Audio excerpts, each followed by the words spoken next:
Hello दोस्तों, नमस्कार। स्वागत है आपका अपने इस यूट्यूब चैनल एनहांस विद वंदना में। जैसा हम डेली से सूजस ई बुलेटिन कवर करते हैं, उसी कड़ी में 9 फरवरी 2026 की सूजस ई बुलेटिन हम आज कवर करने जा रहे हैं। इसमें ऐसा कुछ स्पेशल तो नहीं है, लेकिन कुछ कुछ चीज़ें हैं जो टेक्निकली हमें रोज़ाना रिवाइज़ करनी चाहिए। सेशन को हम एकदम छोटा रखेंगे, 10 मिनट का ये सेशन रहेगा, जिसमें हम इम्पोर्टेंट न्यूज़ है वो कवर करेंगे और डेली सूजस से हम रूबरू होते रहेंगे ताकि हमें पूर्णता का आभास अपने मन में होता रहे। तो देखिए, पहली न्यूज़ हम पढ़ते हैं। पहली न्यूज़ है, okay we should select your pencil. Rajasthan की माटी में आयुर्वेद की जड़ें गहरी हैं, औषधि उत्पादन की अद्भुत क्षमता है। आप सभी जानते हैं राजस्थान की मिट्टी है, खूब अच्छे मिनरल्स वगैरह इस मिट्टी में पाए जाते हैं। तो यहाँ पे जो आयुर्वेद पद्धति है उसका अच्छे से विकास हो सकता है और जो औषधि उत्पादन है, आयुर्वेदिक औषधियाँ उत्पादन करने की जो क्षमता है वो राजस्थान के पास में बहुत ही अच्छी मानी जाती है। तो इसी को लेकर के ये आर्टिकल है जो कि पेपर के अंदर आया है। ये आयुर्वेद की बात इसलिए हो रही है क्योंकि जो NIA इंस्टीट्यूट है, नेशनल इंस्टीट्यूट ऑफ आयुर्वेदा, यानी राष्ट्रीय आयुर्वेद संस्थान, राष्ट्रीय आयुर्वेद संस्थान जो कि जयपुर में है, राष्ट्रीय आयुर्वेद संस्थान है, उसकी स्थापना का 50वां वर्ष चल रहा है। 1976 में स्थापना हुई थी। 2026 के अंदर इसकी 50वीं वर्षगांठ मना रहे हैं। इसकी 15th एनिवर्सरी मनाई जा रही है। इस वजह से मुख्यमंत्री जी NIA परिसर में गए। वहाँ पे एक नया भवन बना है, सुश्रुत भवन। सुश्रुत भवन, सुश्रुत जो कि एक आयुर्वेदिक चिकित्सक है, प्राचीन भारतीय जो इतिहास है उसमें भी हम इसे पढ़ते हैं।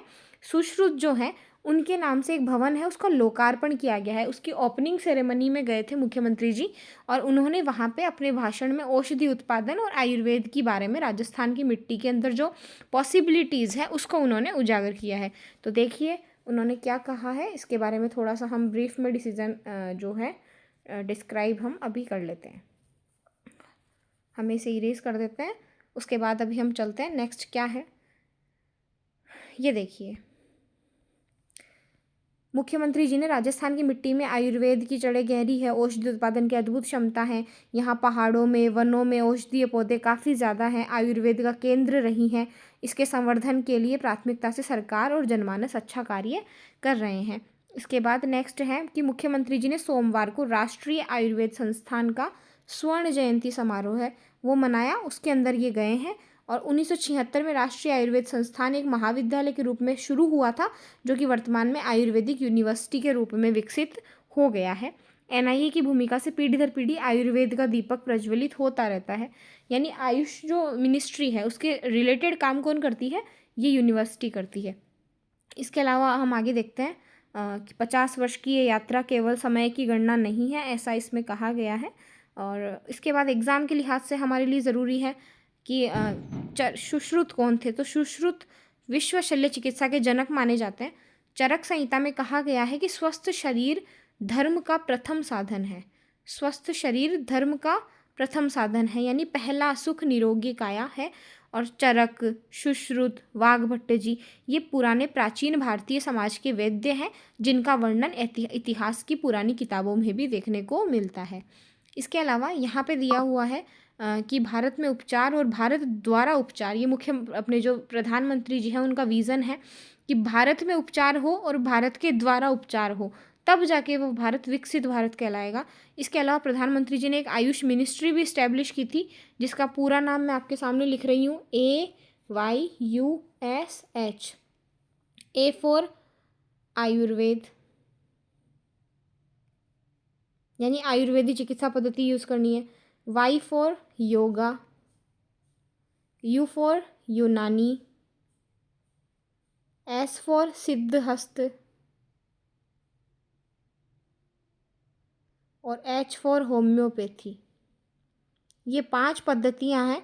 इनसे रिलेटेड सारे काम कौन करता है, आयुष मंत्रालय करता है, जिसकी स्थापना स्वयं प्रधानमंत्री जी ने अपने कार्यकाल के अंदर की थी। तो वापस से हम चलते हैं अपने पुराने काम पे। ये देखिए,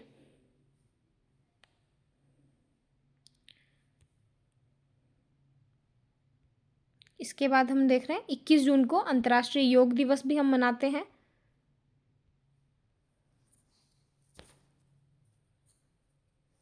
ये देखिए, प्रधानमंत्री जी ने संयुक्त राष्ट्र में यूएन के अंदर अपने प्रयासों से 21 जून को अंतर्राष्ट्रीय योग दिवस भी घोषित करा था। इससे न केवल योग बल्कि पूरी भारतीय चिकित्सा परंपरा को विश्व मंच पे पहचान मिली थी। आयुर्वेद अनुसंधान में निवेश को बढ़ाया गया और आयुर्वेदिक संस्थानों का भी विस्तार किया गया। तो बेसिकली इस पेज के अंदर हमने क्या क्या देखा है, इस पेज में हमने राष्ट्रीय आयुर्वेद संस्थान जयपुर के बारे में पढ़ा है। इसकी स्वर्ण जयंती समारोह हम मनाने जा रहे हैं। 1976 में कॉलेज के रूप में स्थापित हुआ था और वर्तमान में ये आयुर्वेद की डीम्ड यूनिवर्सिटी मानी जा रही है। इसके अलावा हमने सुश्रुत के बारे में जाना, ये विश्व शल्य चिकित्सा के जनक माने जाते हैं। आयुष मंत्रालय के बारे में आपने जाना और 21 जून को यूएन से हम अंतर्राष्ट्रीय योग दिवस मना रहे हैं, इसके बारे में भी आप जानकारी ले चुके हैं। इसके बाद हम चलते हैं नेक्स्ट पेज पे, क्या इन्फॉर्मेशन है। देखिए, नेक्स्ट पेज पे है कि मुख्यमंत्री जी ने जो सामाजिक सुरक्षा है उसके अंदर जो पेंशन वाली स्कीम्स हैं उसके बारे में बताया है कि कितने लाख लोग हैं इससे लाभार्थी हैं। राजस्थान में 91 लाख से अधिक ज़रूरतमंदों को सामाजिक सुरक्षा पेंशन मिल रही है, चाहे वो केंद्र सरकार की तरफ से हो चाहे वो राज्य सरकार की तरफ से हो। केंद्र सरकार की तरफ से और राज्य सरकार की तरफ से कुल मिलाकर 91 लाख से अधिक लाभार्थी हैं जो सामाजिक सुरक्षा पेंशन योजना का लाभ उठा रहे हैं। इसके तहत जो केंद्र सरकार की भी कुछ स्कीम्स हैं उसके बारे में हम पढ़ेंगे, राज्य सरकार की स्कीम्स हैं उसके बारे में पढ़ेंगे। तो इसके जो स्कीम का जो अलग से है, मैं एक शॉर्ट नोट्स तैयार करके लाई हूँ। तो जब ये सूजस बुलेटिन कंप्लीट हो जाएगी उसके बाद में लास्ट में मैं आपको केंद्र सरकार की पेंशन योजनाएं और राज्य सरकार की पेंशन योजनाएं एक साथ इसी क्लास में कवर करवा दूंगी। आपको ये डेटा याद नहीं रखना कि कितने लोग यूज़ कर रहे हैं, आपको ये याद रखना है कि कौन कौन सी स्कीम्स चल रही है। तो देखिए, मुख्यमंत्री श्री भजनलाल शर्मा के संवेदनशील, समावेशी और जन कल्याणकारी नेतृत्व में राज्य सरकार समाज के अंतिम पंक्ति के व्यक्ति को सामाजिक सुरक्षा का कवच प्रदान कर रही है। प्रदेश में कौन कौन सी योजनाएं चल रही है, देखिए। सामाजिक सुरक्षा के लिए वृद्धजन पेंशन, एकल नारी, विशेष योग्यजन, लघु एवं सीमांत कृषकों को आर्थिक संबल दिया जा रहा है। 91,83,000 से अधिक लाभान्वित हो रहे हैं। इसके अलावा हम देखते हैं इसके अलावा इस पेज में और क्या है। और इसके अलावा केंद्र और राज्य सरकार की जो योजनाएं हैं वो हमें देखनी है। इसमें तकनीक आधारित पारदर्शी पेंशन प्रणाली बताई गई है कि डीबीटी के माध्यम से लाभार्थी के खाते में सीधा पैसा जाता है और नियमों में पारदर्शिता भी बढ़ गई है। 5 जून 2024 से संशोधन कर दिया गया है। पात्रता निर्धारण की प्रक्रिया अधिक स्पष्ट और पारदर्शी बनाई गई है। हम जो योजनाएं हैं उसका विवरण क्लास के एंडिंग में देखेंगे। थर्ड पेज पे हम देख रहे हैं, ये देखिए, डेली में पढ़ा रही हूँ, खेजड़ी का कानून जो है सरकार लेके आने वाली है, तो उससे रिलेटेड लोगों ने, संतों ने और जो प्रबुद्ध जन है उन्होंने मुख्यमंत्री जी का आभार एवं अभिनंदन किया है। आप सभी जानते हैं खेजड़ी कल्प वृक्ष है राजस्थान का राज्य वृक्ष है। खेजड़ी का जो सांगरी है, खेजड़ी पे जो फलियां लगती हैं जिन्हें सांगरी कहते हैं, उसे हाल ही में जीआई टैग भी दिया गया है। आपको कमेंट सेक्शन में बताना है कि जीआई टैग कितने वर्ष के लिए दिया जाता है और कौन से ईयर में इसका अधिनियम बना था जिसके तहत जीआई टैग दिया जाता है और जीआई टैग देने के क्या लाभ है, आपको ये 3 बताने हैं। एक और क्वेश्चन मैं ऐड करती हूँ, हाल ही में ऐसी कौन सी औषधि है जिसे जीआई टैग भी मिला है। आपको 4 प्रश्न बताने हैं, कौन कौन से। पहला प्रश्न, जो जीआई टैग का अधिनियम कौन सा है। दूसरा प्रश्न, कितने साल के लिए मिलता है। तीसरा प्रश्न, क्या लाभ मिलता है। और चौथा प्रश्न, हाल ही में लेटेस्ट कौन सी ऐसी औषधि है जिसे जीआई टैग दिया गया है। ये 4 प्रश्नों के आंसर मैं उम्मीद करती हूँ आप कमेंट सेक्शन में ज़रूर से लिखेंगे।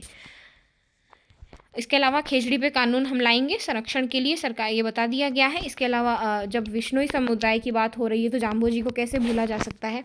तो जाम्बोजी का जो योगदान है, उनके 29 नियम जो है उसके बारे में बताया गया है।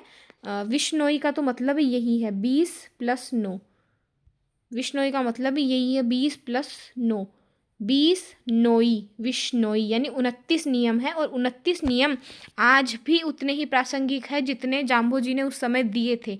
आज उनके दिए हुए जलवायु परिवर्तन से रिलेटेड कॉन्सेप्ट्स हो गए, आज उनके पर्यावरण प्रेम को दर्शाने का जो अभिव्यक्ति उन्होंने दिखाई थी, आज वो इतनी महत्वपूर्ण हो गई है कि पर्यावरण को भूल करके हम विकास के नए पायदान पे खड़ा नहीं हो सकते हैं। आज ज़रूरी है कि विकास और पर्यावरण दोनों का समुचित विकास हो, साथ साथ ये चले, एक दूसरे का सहारा बनते हुए चले, ताकि हम और हमारी आने वाली पीढ़ी दोनों स्वयं को सुरक्षित महसूस कर सके। और इसके अलावा ऐसा कौन सा है आर्टिकल जो हम देख सकते हैं? हो गया इसके अलावा तो। नेक्स्ट लास्ट पेज हम देखते हैं। देखिए लास्ट पेज है नाहरगढ़ जैविक उद्यान। आप सभी जानते हैं राजस्थान में बायोलॉजिकल पार्क्स, नाहरगढ़ जो बायोलॉजिकल पार्क है, पहली बात तो नाहरगढ़ बायोलॉजिकल पार्क कहाँ है? ये जयपुर में है, पहला क्वेश्चन। इसके अलावा ये क्यों फेमस है? इसमें सूजस में तो दिया हुआ है कि 39 दिनों में 57,000 से ज़्यादा पर्यटक आए हैं। हमारे लिए ये ज़रूरी नहीं है, हमारे लिए ये ज़रूरी है एग्ज़ाम में क्या आएगा। तो एग्ज़ाम में इससे क्वेश्चन सिर्फ इतना ही बनेगा कि यहाँ पर लोयन सफारी भी है और टाइगर सफारी भी है। और नाहरगढ़ जैविक उद्यान कहाँ है? ये जयपुर में है। आपको ये दो ही चीज़ याद रखनी है, टाइगर सफारी भी है और लॉयन सफारी भी है। इसके अलावा इसमें ऐसा कुछ याद करने के लिए स्पेशल नहीं है।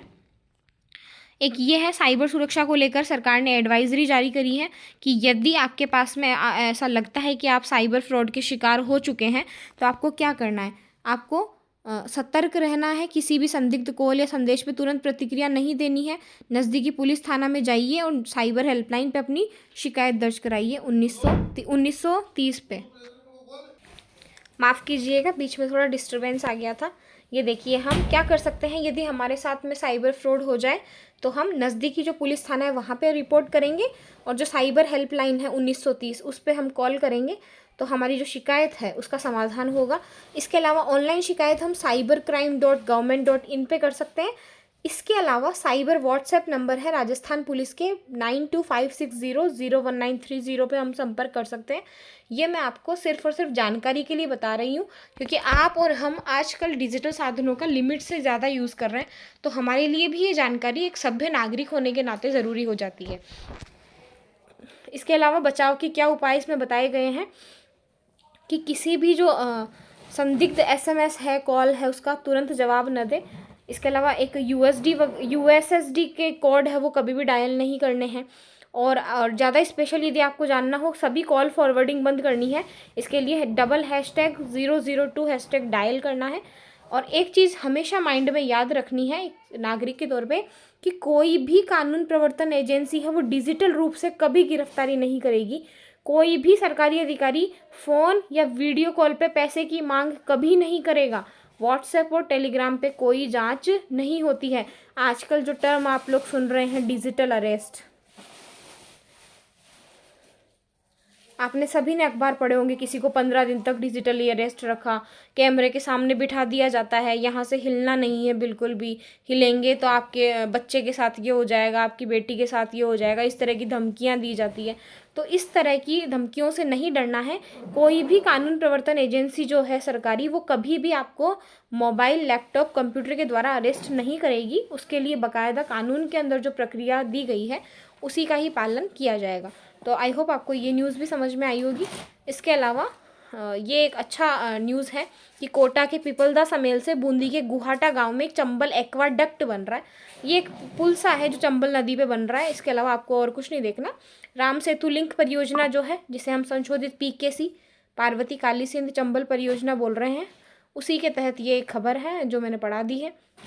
अभी हम चलते हैं हमारे इस पूरे जो चैप्टर है, इस पूरे सूजसी बुलेटिन है, इसके सबसे इम्पोर्टेंट पार्ट पे जो शॉर्ट नोट्स मैंने रेडी किए हैं एक बार के लिए मैं वो आपके सामने लेके आती हूँ। आपको सारी स्कीम्स की मैं एक एक डिटेल्स बताने वाली हूँ। आपको क्लास में ही याद करवाने का मेरा प्रयत्न रहेगा। तो अभी हम उसको अपलोड करते हैं और बाद में मिलते हैं। इसी वीडियो में मैं आगे उसको डाल दूँगी।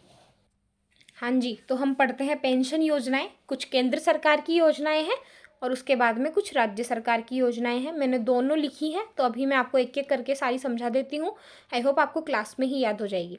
देखिए, केंद्र सरकार की 3 पेंशन योजनाएं हैं और तीनों इंदिरा गांधी जी के नाम पे है। इंदिरा गांधी राष्ट्रीय वृद्धावस्था पेंशन योजना है। इसके अलावा इंदिरा गांधी राष्ट्रीय विधवा पेंशन योजना भी है और इसके अलावा निशक्तजन जो पेंशन स्कीम है वो वाली स्कीम भी है। तो अलग अलग आपको ये स्कीम्स दिख रही होंगी। इंदिरा गांधी राष्ट्रीय वृद्धावस्था पेंशन योजना, इंदिरा गांधी राष्ट्रीय विधवा पेंशन योजना और इंदिरा गांधी राष्ट्रीय निशक्त पेंशन योजना। ये देखिए, पहली जो मैं वृद्धावस्था पेंशन योजना की बात कर रही हूँ ये 19 नवंबर 2007 से शुरू है। मार्कर नहीं चल रहा है इस पर।